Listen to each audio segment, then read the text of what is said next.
Abonnez-vous et cliquez aussi sur la petite cloche de notification pour ne rien rater de nos prochaines vidéos. N'oubliez pas de partager aussi la vidéo et de la liker.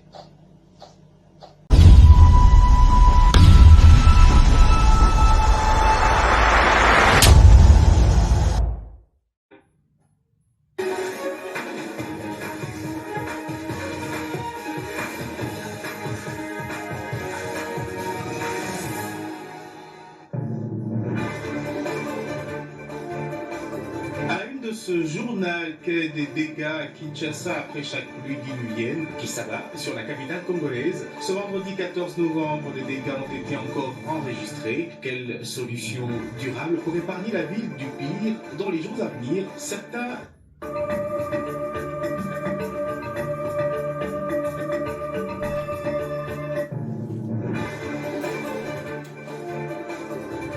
ce journal crée des dégâts à Kinshasa après chaque pluie diluvienne qui s'abat sur la capitale congolaise. Ce vendredi 14 novembre, des dégâts ont été encore enregistrés. Quelle solution durable pour épargner la ville du pire dans les jours à venir? Certains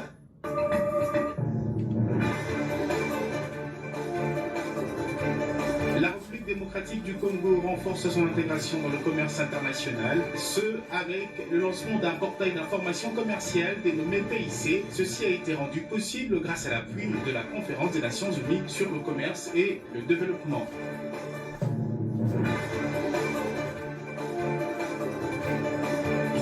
Roger Lumbala, ancien chef de guerre, accusé a brillé par son absence à la cour d'assises de Paris. Il rejette en bloc les accusations portées contre lui, le pointant comme complice de crimes contre l'humanité en République démocratique du Congo, alors que dans les années 2000, président du RCDN. C'est la grande édition du journal sur votre télévision. Bienvenue à toutes et tous. On en parle encore, cette belle victoire des Léopards de la République démocratique du Congo qui, vous le savez, ont battu les Camerounais en match officiel. Ça faisait une décennie que cela n'était plus arrivé. Le mythe est donc brisé. En effet, jeudi, en match de barrage à la Coupe du Monde zone Afrique, les Léopards ont dompté les Lions indomptables. 1-0, score de la partie grâce à Chancel Mbemba qui a surgi dans les temps additionnels. Retour sur cette victoire avec Alain Salou et Benny Tandou.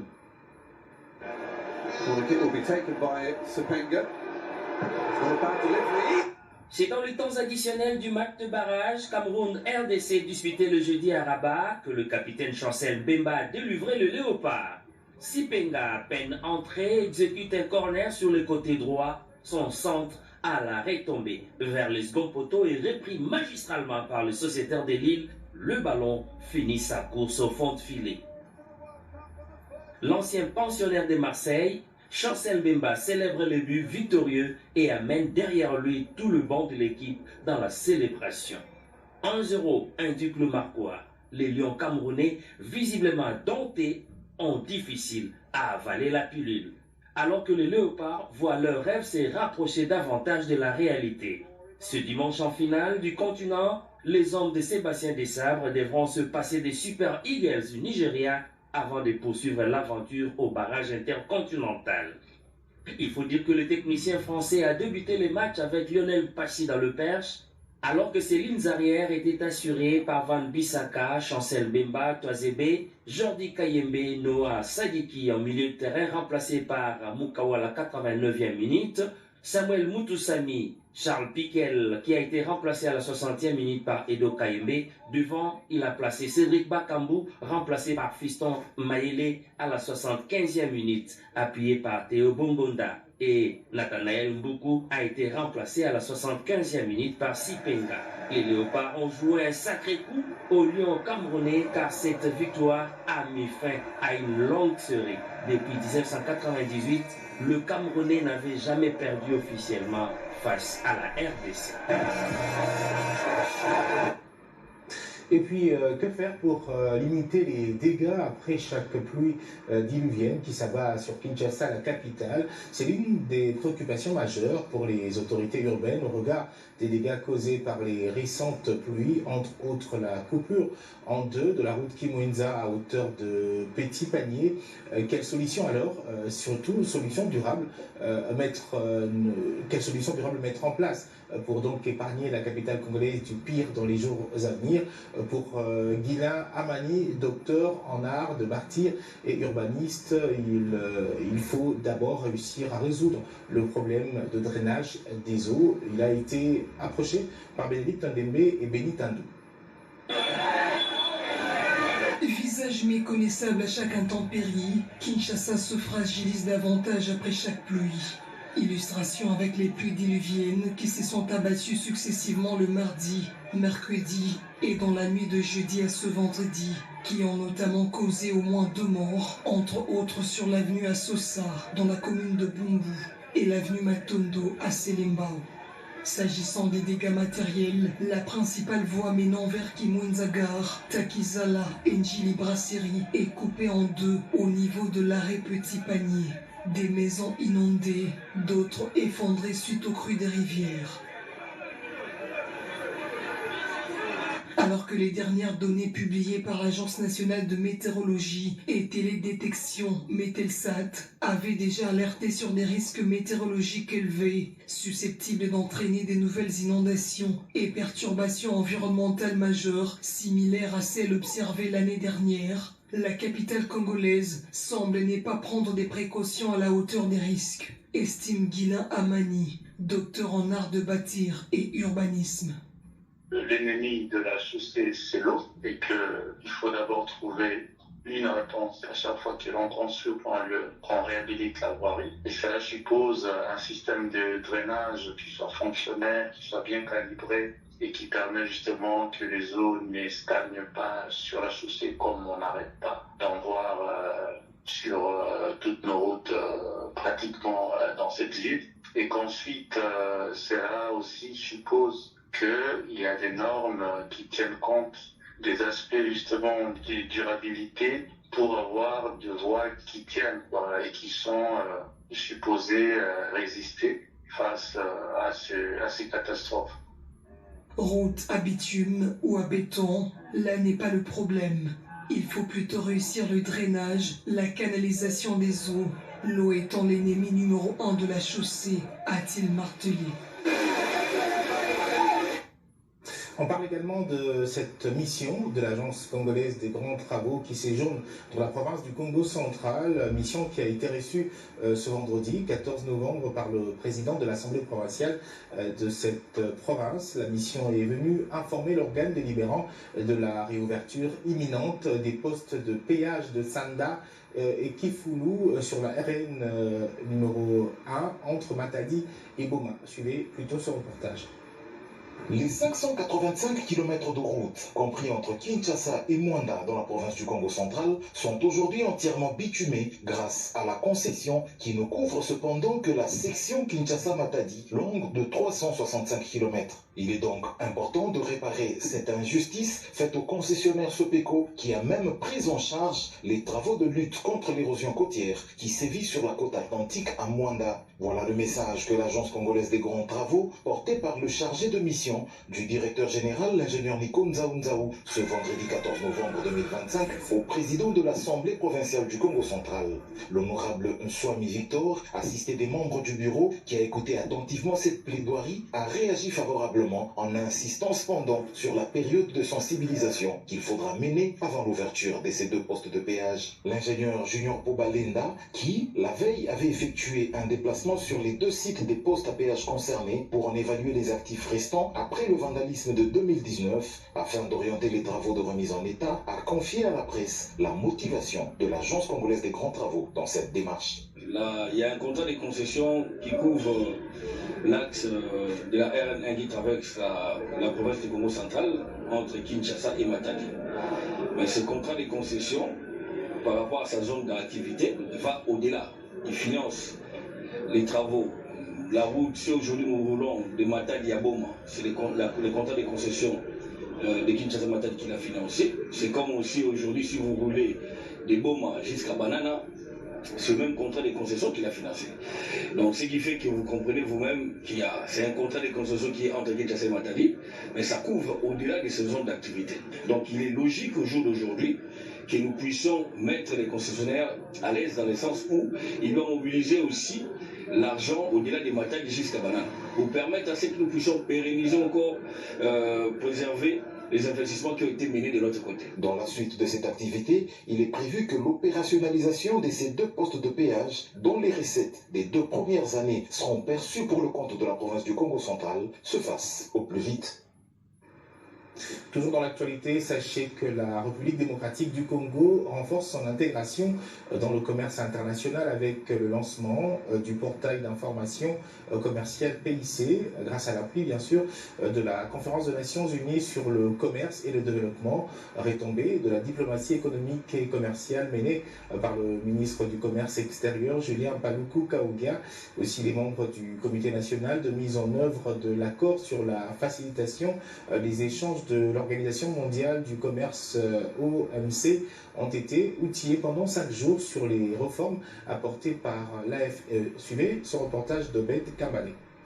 La République démocratique du Congo vient de lancer ce portail d'information commerciale PIC avec l'appui de la Conférence des Nations Unies sur le commerce et le développement CNUSED, dont les experts ont outillé pendant 5 jours le membre du Comité national de la mise en œuvre de l'accord sur la facilitation des échanges de l'Organisation mondiale du commerce, OMC, avec ses 4 piliers, notamment la transparence, la simplification, l'harmonisation, la modernisation et la digitalisation des opérations commerciales. Avec ce portail d'information commerciale et la formation du membre du CNFE, constitué des secteurs publics et privés sur la mise en œuvre de l'accord sur la facilitation des échanges ratifié par la RDC au mois de juillet dernier, le pays se met désormais en règle avec les exigences de l'Organisation mondiale du commerce OMC et renforce ainsi son intégration dans le commerce international, et c'est comme un acteur majeur, a déclaré Gilles Mulumbo, secrétaire général du commerce extérieur, au nom du ministre Julien Paluku Kaougia. Nous venons de participer à cet atelier qui, pendant 5 jours,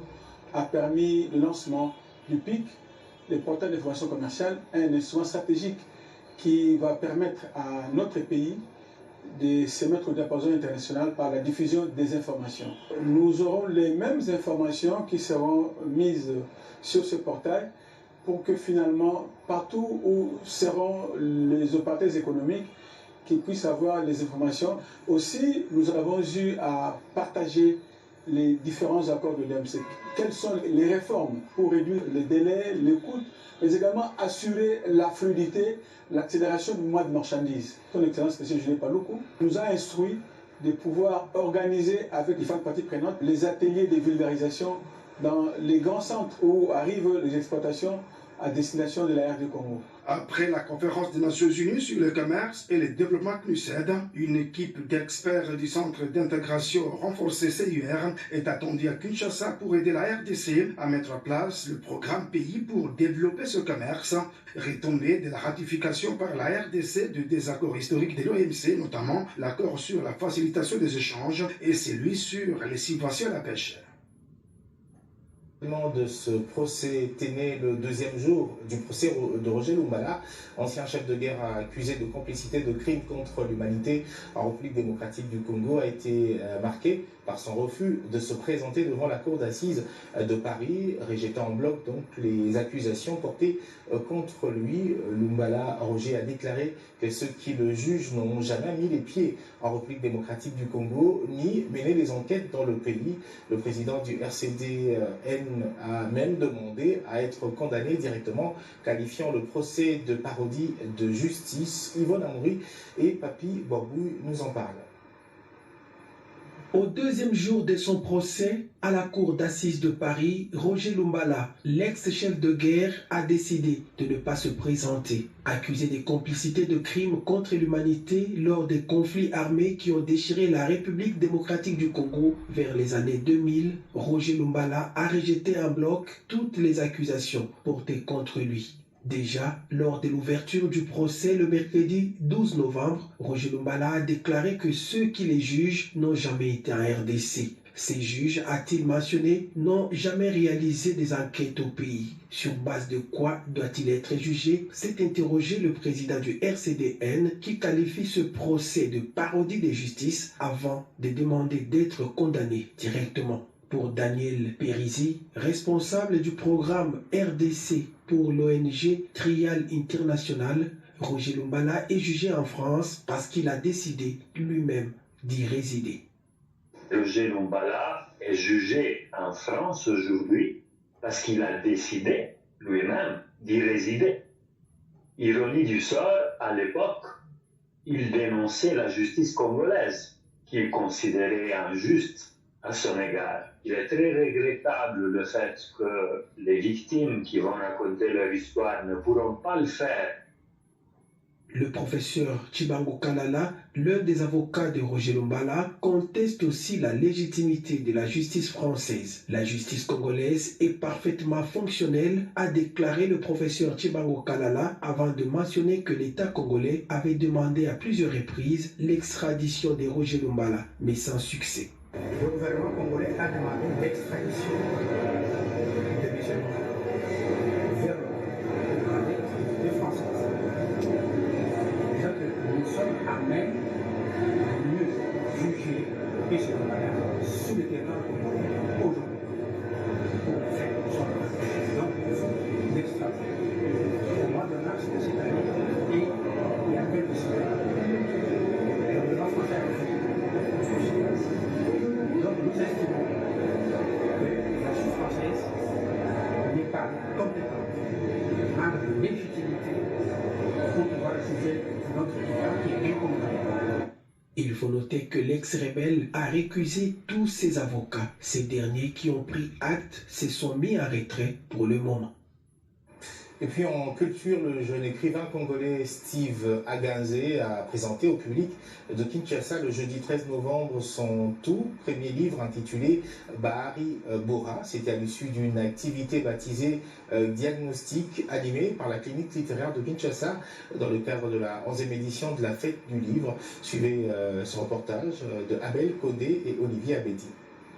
L'intensité de la première partie, tout ce qui est arrivé à sa grossesse, des questions sur son existence, parce qu'il revient et en même temps il va prendre un choix sur sa vie, sur son futur et sur l'enfant qu'il porte. Steve Aganze face à la clinique littéraire de Kinshasa, plus d'une heure pour décortiquer chapitre par chapitre Bahari Bora, son livre qui décrit la vie d'une femme ayant vécu la guerre dans l'est de la RDC et qui a fait preuve de résilience. Pour l'auteur, l'objectif était de lancer un message particulier à toutes les femmes qui ont connu la même situation. Mon objectif principal, c'était de rendre hommage à la force des femmes que j'ai toujours admirées autour de moi, en commençant par la force de ma propre mère qui m'a élevé seule, moi et mes petits frères, ma petite sœur. Et comme elle, il y a tellement de femmes dans notre pays, mais partout dans le monde, qui luttent jour et nuit, seulement pour que leurs enfants aient la chance qu'elles-mêmes n'ont pas eue, parce qu'elles espèrent se prolonger dans les existences de leur progéniture. Donc c'était ça, mais aussi sur la résilience, sur l'empathie, qui est l'essence même de mon écriture, et je pense que c'est notre richesse commune en tant qu'humain. Bahari Bora est une réussite, estime de son côté Richard Ali, directeur de la bibliothèque du Centre Wallonie-Bruxelles. Bahari Bora, c'est un roman qui a révélé Steve Aganze et je pense, moi, personnellement, pour l'avoir parcouru, c'est un roman qui est très bien écrit, un roman qui révèle en tout cas le souffrance, qui révèle en tout cas la situation, on va dire réelle, telle que vécue maintenant dramatiquement par les populations congolaises et surtout la gente féminine. Steve a une plume qui sait donner la voix aux femmes, sait donner la voix aux vulnérables. Né en 99 à Bukavu dans le sud Kivu, Steve Aganze arrive sur Kinshasa en 2011. Son ouvrage paru cette année 2025 aux éditions Récanier est un véritable succès non seulement en RDC, mais aussi à l'étranger, notamment en France, où il a été primé. Et puis dans l'actualité, en dehors de nos frontières au Sénégal, une nouvelle crise a éclaté entre le président Bassirou Diomaye Faye et son premier ministre Ousmane Sonko. Les deux hommes ne se mettent pas d'accord sur la personne qui doit diriger la coalition politique Diomaye président. Le PASTEF, parti politique que dirige Ousmane Sonko, a dénoncé la décision de Diomaye, le président sénégalais, de remplacer Aïssatou à la tête de cette coalition par Aminata Touré. Commentaire Papi Boabou. Au Sénégal, le conflit est désormais ouvert au sommet de l'État. Les tensions entre Diomaye Faye, président du Sénégal, et Ousmane Sonko, son premier ministre, sont de plus en plus perspectibles. Au cœur de cette crise, l'organisation de la coalition Diomaye président, créée pour rassembler les soutiens à la candidature de Bassirou Diomaye Faye, a annoncé la démission de Aïssatou, proche d'Ousmane Sonko, pour nommer Aminata Touré, conseillère spéciale du président Bassirou Diomaye. Lors d'une réunion convoquée par Ousmane Sonko, le bureau politique du PASTEF a rejeté la candidature d'Aminata Touré. Ainsi, le duo gagnant, qui suscitait tant d'admiration auprès de Sénégalais, est désormais confronté à une crise d'autorité, révèlent plusieurs observateurs politiques. Il faut noter que Diomaye et Sonko sont arrivés au pouvoir en mars 2024. Et c'est par ici que s'achève cette session d'information sur votre télévision. Merci de l'avoir suivi.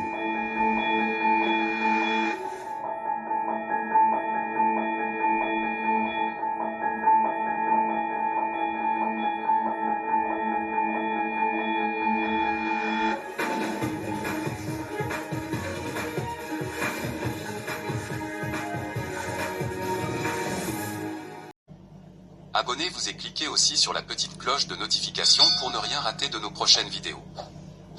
N'oubliez pas de partager aussi la vidéo et de la liker.